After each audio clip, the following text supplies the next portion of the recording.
Hello everyone, welcome back to my channel dual cracker.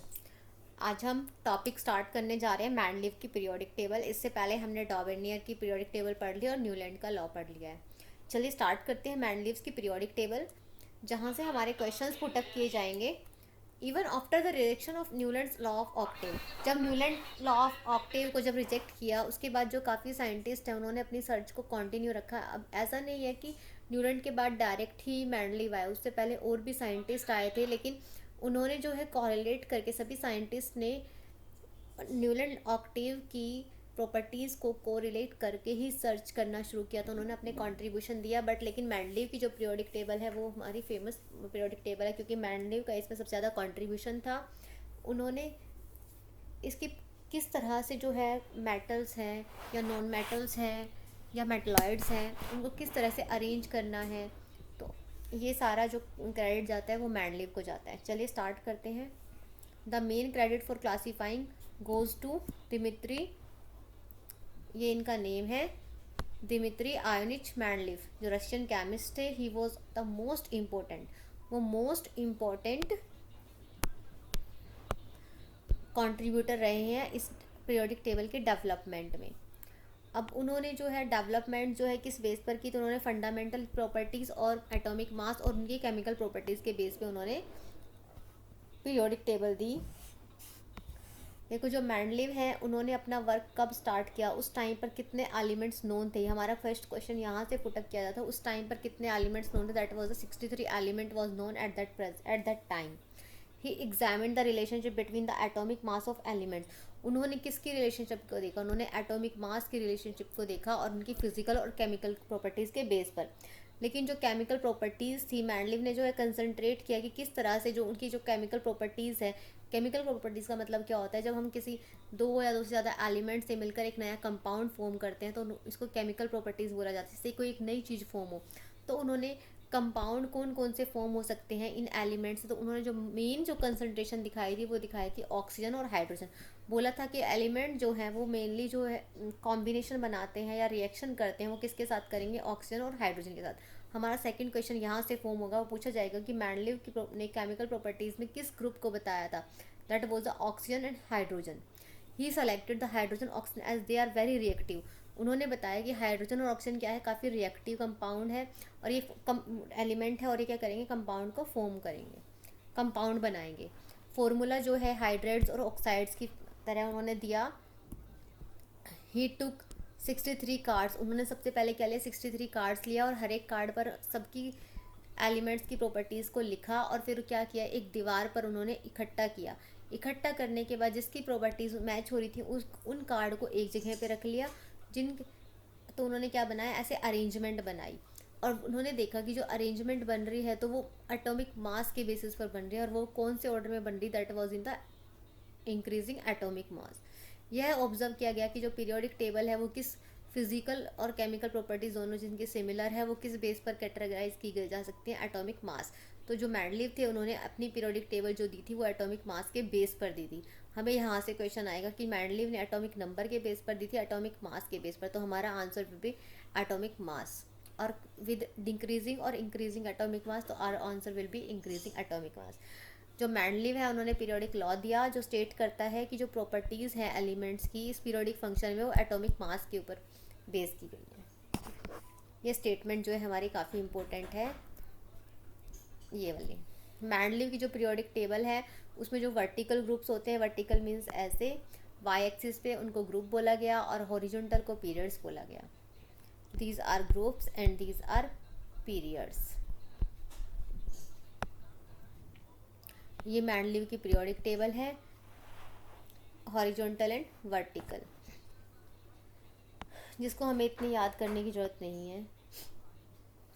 अब next है जो Mendeleev periodic table है वो पब्लिश्ड किस में हुई थी, वो जर्मन में हुई थी 1872 में, और उनके जो फॉर्मूलाज थे वो किस बेस पर थे, ऑक्साइड्स और हाइड्राइड्स के, जो टॉप ऑफ द कॉलम में जो है दिए गए हैं। ठीक है, जो ये वाले कॉलम से उन्होंने ऑक्साइड्स और हाइड्राइड्स के जो है फॉर्मूला बनाए थे। और जो फॉर्मूला है उन्होंने आर एक लेटर लिया था जो रिप्रेजेंट करता था किसी भी एलिमेंट को या किसी ग्रुप को। जैसे कार्बन है CH4, तो उन्होंने क्या लिखा था RH4। CO2 को RO2, उन्होंने आर कोई भी एलिमेंट था कि जो ऑक्सीजन के साथ में मतलब ऑक्साइड्स बनाएगा। तो क्वेश्चन हमारा यहाँ से फॉर्म होगा। कुछ क्वेश्चन जो मैंने बता दिया कि मैंडलीव ने जब पीरियोडिक टेबल स्टार्ट की तो कितने एलिमेंट्स नोन थे, दैट वाज 63 एलिमेंट्स, और उनका पीरियोडिक टेबल है वो इंक्रीजिंग ऑर्डर में है, और किसके बेस पर है, केमिकल फिजिकल प्रॉपर्टीज़ के बेस पर, एटॉमिक मास के बेस पर है। ये कुछ क्वेश्चंस है। उन्होंने मेनली किसको, हाइड्रोजन और ऑक्सीजन को बताया कि इनके सबसे ज़्यादा कंपाउंड्स फॉर्म होंगे, और उन्होंने फॉर्मूला दिया वो हाइड्राइड्स और ऑक्साइड्स के बेस में, और कौन सा एलिमेंट लिया, that was the R group लिया था किसी एलिमेंट्स को डिस्क्राइब करने के लिए।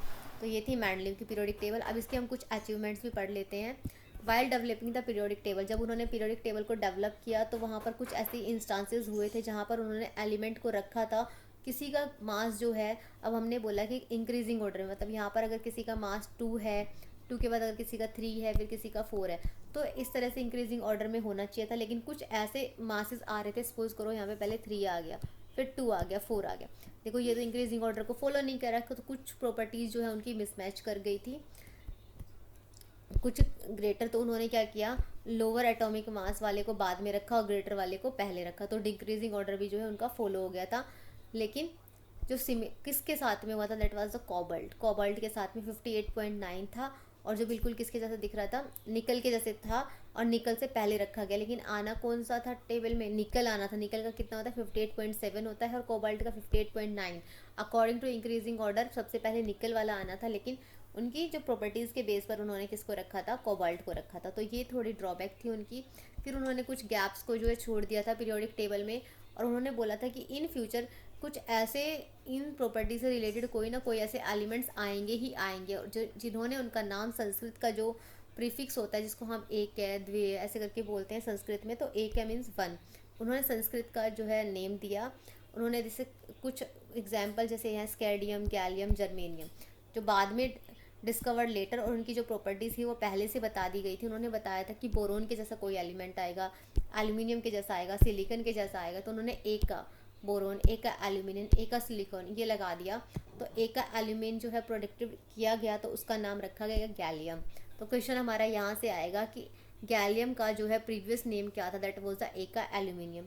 उसके बाद में एक का एल्यूमिनियम जो है रिप्लेस कर दिया गया। देखो एक का एल्यूमिनियम का जो है 68, और जिसका क्या रखा 69.7। इसका कौन सा फॉर्मूला है, ऑक्साइड और क्लोराइड के साथ में ये फॉर्मूला बना सकते हैं।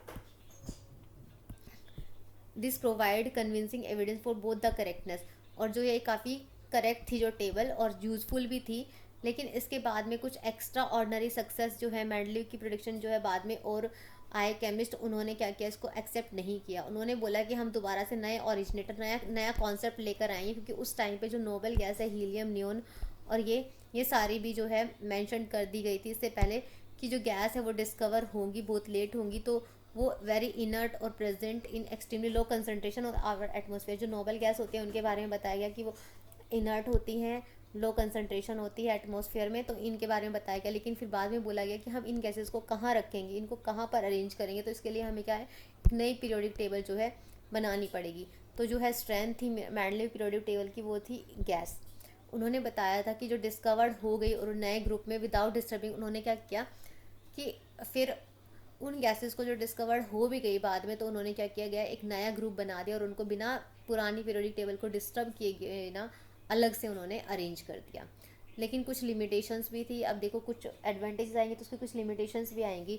जो इलेक्ट्रिक कॉन्फ़िगरेशन थी, जो हाइड्रोजन रिजेंबल जो अल्कली मेटल्स होते हैं, जैसे hydrogen combines with halogen, oxygen और सल्फर, और इनके साथ में क्या बनाता है, कंपाउंड बनाता है जिनके सबके फॉर्मूले क्या होते हैं, एक जैसे से होते हैं, जैसे HCl, NaCl, H2O, Na2O, H2S, Na2S।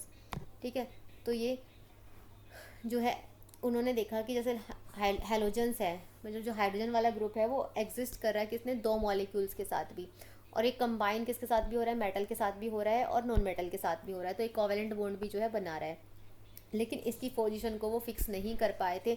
उन्होंने पीरियोडिक टेबल में जो बनाई तो उसमें हाइड्रोजन की पोजीशन फिक्स नहीं थी। आपसे क्वेश्चन पूछा जाएगा क्या हाइड्रोजन की पोजीशन फिक्स थी, तो आप क्या बताओगे, नहीं, कोई फिक्स पोजीशन नहीं थी। उसकी जो फर्स्ट लिमिटेशन थी पीरियोडिक टेबल की वो यही थी कि वो हाइड्रोजन की पोजीशन को नहीं दे पाए, he could not assign a correct position to the hydrogen in his table, तो उन्होंने असाइन नहीं किया। That was the first limitation. आपसे क्वेश्चन पूछाएगा कि मेंडलीव की लिमिटेशन क्या थी, तो आप क्या आंसर दोगे कि हाइड्रोजन की पोजीशन जो है फिक्स नहीं बता पाए थे।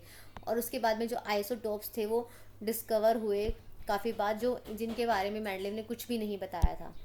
तो ये भी क्या थे, आइसोटोप्स के बारे में भी उन्होंने नहीं बताया।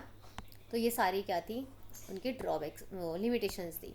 आइसोटोप्स क्या होते हैं, वो सारे एलिमेंट्स जो है इनके लिए चैलेंजेस थे इस पीरियोडिक टेबल के हिसाब से। और इससे क्या होता कि दूसरी प्रॉब्लम भी थी कि जो एटॉमिक मास था वो इंक्रीजिंग ऑर्डर में नहीं अरेंज हो पा रहा था, डिक्रीजिंग ऑर्डर भी फॉलो कर रहा था। So it was not possible to predict how many elements could be discovered, तो ये पॉसिबल नहीं था। ये सारी इनकी लिमिटेशंस थी। अब नेक्स्ट क्लास में हम मॉडर्न पीरियोडिक टेबल पढ़ेंगे, मोस्ले की मॉडर्न पीरियोडिक टेबल। जो हेनरी मोस्ले हैं उन्होंने जिसकी पीरियोडिक टेबल आज के टाइम में हम फॉलो कर रहे हैं that is Henry Moseley. But हमारे इसमें मेंडलीव ने जो है सबसे ज़्यादा कंट्रीब्यूशन दिया है, तो मेंडलीव जो है बोला जाता है कि मेंडलीव ने पीरियोडिक टेबल दी।